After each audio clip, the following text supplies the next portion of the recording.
치아 여든까지 하루 10분 치아 건강. 안녕하세요. 진행을 맡은 아나운서 송다음입니다. 하루 10분 치아 건강 오늘 두 번째 시간으로 혼합 치열기 치아 관리에 대해서 이야기를 나눠볼 텐데요. 도움 말씀 주실 분부터 소개해드리겠습니다. 고범진 원장입니다. 안녕하세요. 안녕하세요. 원장님, 아이들에게서 충치가 발생하게 되는 원인은 그렇다면 충치균 외에 또 어떤 것들이 좀 있을까요? 크게 보자면 성인도 마찬가지긴 합니다만 먹는 것과 닦는 것 두 가지 이유로 충치가 발생하게 됩니다.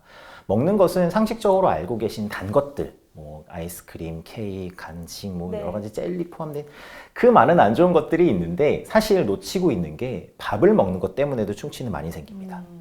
우리가 밥이 그냥 일반적으로 먹는 것이기 때문에 밥은 괜찮아 라고 생각하는데 예를 들어 밥을 1시간씩 먹는다. 그럼 사실 그 시간 동안 충치는 계속해서 생기게 됩니다. 또 경우에 따라서는 구업 같은 것들이 있는 경우 침이 마르기 때문에 충치가 발생할 확률이 좀 늘어나기도 합니다. 그래서 아이들 같은 경우에는 우리가 건강한 식습관을 가지게 되는 것이 전체적인 어떤 우리 신체의 몸의 건강뿐만 아니라 구강 건강에도 굉장히 중요한 팩터가 됩니다. 유년기의 치아 관리가 이제 영구치에 영향을 줄 만큼 매우 중요하다라고 좀 볼 수 있겠는데 그 중에서도 특별하게 좀 우리가 관리해야 되는 시기가 있다고요? 네, 어느 시기 하나 중요하지 않은 시기는 없습니다. 다만 우리가 혼합철기라고 부르는 시기가 특별히 더 중요하게 되는데 이가 빠지고 나오는 혼합치열기가 대부분 초등학교 학년기와 일치하게 됩니다. 그럼 아이들이 야외 활동도 많아지고 부모님이 다 케어해 주시기가 사실 좀 어려운 상태가 되는데 이때 입속 상황은 새로운 치아들이 나오고 이가 빠져서 빈자리도 있고요. 막 섞여서 들쑥날쑥 삐뚤삐뚤한 배열이 되게 됩니다. 게다가 유치보다 영구치가 개수가 더 많기 때문에 영구치가 유치의 뒤에서 추가로 나오게 됩니다. 그래서 무심코 여태까지 하고 있던 양치질 방법대로 양치질을 하다 보면 뒤쪽에 새로 나오는 영구치 어금니가 안 닦일 가능성도 있고요.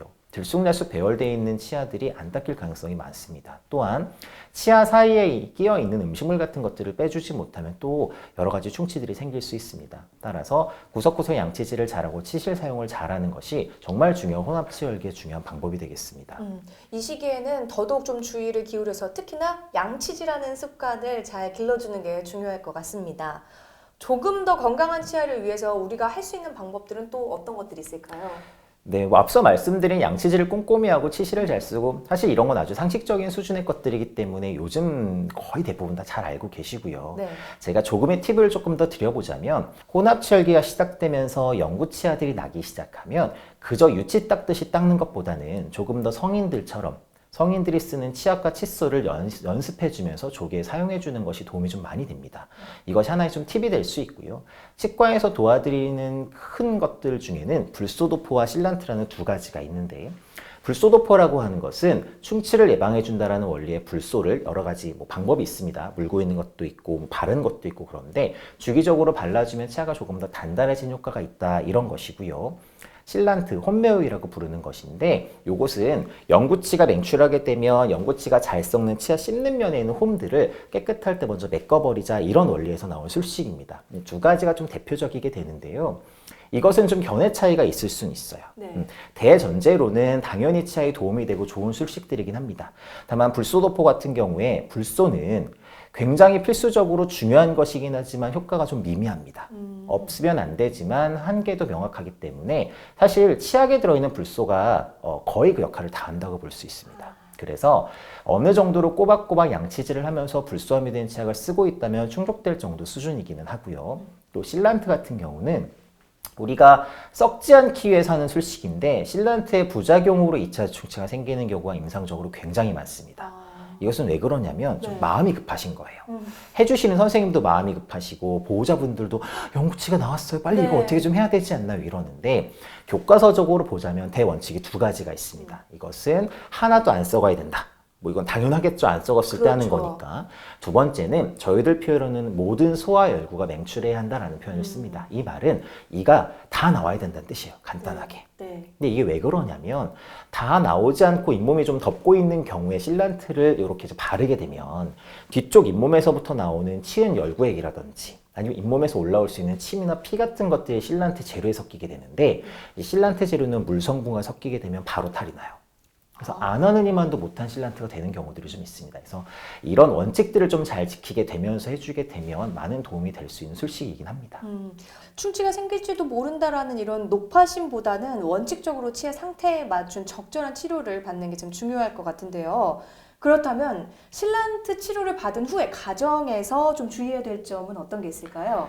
네, 가장 중요하게는 충치가 네. 좀 생기지 않도록 관리하는 겁니다. 실란트 유무와 상관없이 건강한 관리를 할 수 있다면 2차 충치 같은 부작용이 생기지 않을 수 있는데 실란트를 한 이후에도 영구치 관리에 좀 중점을 맞춰서 일반적인 관리 수준을 좀 높여간다 이렇게 생각하시면 되겠습니다. 네, 치료 이후에도 꾸준하게 관리가 필요하다는 점 강조드리면서요. 모든 치료법에는 언제든지 좀 부작용이 따를 수 있고 개인마다 치료 효과가 다르다는 점과 또 전문의와의 상담을 통해서 적절한 치료를 받는 것이 중요하다는 점 유념하시기 바랍니다.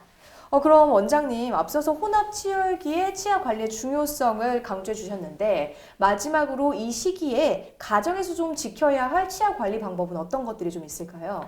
네, 거듭 강조드리지만 네. 사실 식습관 관리가 굉장히 중요합니다. 말씀드렸듯이 아무리 열심히 닦아도 먹은 다음 닦는 겁니다. 그래서 먹는 것 자체가 관리가 잘 돼야 되고요. 아이들이 성장하면서 건강하게 자라게 하기 위해서는 먹을 때와 먹지 않을 때를 구별해 주는 게 가장 중요합니다. 먹고 나면 바로 닦아주고 심지어 아이들이 계속해서 무언가를 먹고 싶어 한다라고 하더라도 먹은 다음 닦아주고 또 먹는 게 그래도 훨씬 더 낫습니다. 그래서 그것들이 제일 중요할 수 있고요. 가글 같은 구강 청결제를 사용하는 것도 꽤 도움이 됩니다. 네. 그리고 치실 사용을 열심히 하고 무엇보다 중요한 것은 3개월에 한 번씩 치과에 내원을 하셔서 아이들은 어른보다 짧은 주기로 별 이상이 없이 잘 크고 있는지를 관찰하는 것이 중요하겠습니다. 올바른 식습관을 형성하는 것이 상당히 중요하고요. 그리고 먹으면 바로 양치질하는 습관, 올바르게 치실을 사용하고 그리고 또 구강 청결제를 사용하는 것도 도움이 된다라는 말씀해 주셨으니까요. 오늘 나눠본 내용들 잘 유념하셔서 건강한 치아 관리하는 데 도움이 됐으면 좋겠습니다. 지금까지 고범진 원장과 함께 혼합 치열기 치아 관리 방법에 대해서 좀 알아봤습니다. 오늘 도움 말씀 고맙습니다. 맞습니다. 3살 치아 여든까지 하루 10분 치아 건강. 오늘 그 두 번째 시간으로 혼합 치열기 치아 관리 방법에 대해서 이야기 나눠봤습니다. 오늘 하루 고범진 원장과 함께 여러 가지 이야기들을 좀 들어볼 수 있었는데요. 어릴 때부터의 치아 관리가 건강한 구강 건강과 그리고 나아가 건강한 신체 이르기까지 매우 중요하다는 점 강조드리면서 저는 여기서 이만 인사드리도록 하겠습니다. 시청해주신 여러분 고맙습니다.